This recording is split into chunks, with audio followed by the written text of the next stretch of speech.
Io ancora ricordo che al termine della prima serie ragazze, ovvero della serie che adesso è ai blocchi, effettueremo le premiazioni esordienti A dello Stile Libero, quindi invito in zona podio Jennifer Parolin e Davide Schiattino. Attention please, at the end of the first heat, 200 meters freestyle girls.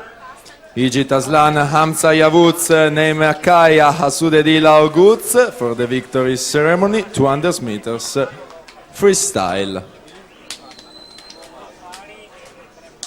In acqua c'è la serie 2 dei 200 Stile Libero ragazze e presentiamo le atlete della prima serie. Lane 1, Aleyna Nur Sungur, Turkish team.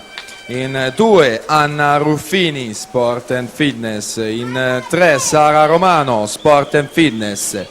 In corsia numero 4 la scorsa estate ha partecipato alla Coppa Come vincendo 2 medaglie d'oro e una di bronzo, Elena Pravato, rosa blu. In 5 Alessia Checchi, Sport and Fitness. In 6 Anna Avogadro, Sport and Fitness.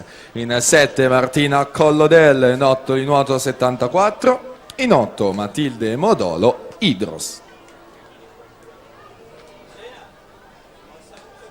Ricordo che il record della manifestazione è di Ludovica Zarpellon, 2.08 e 84, ottenuto qui lo scorso anno.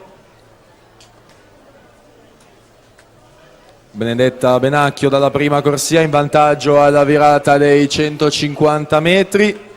Benacchio porta colori della rappresentativa rosa, atleta classe 02.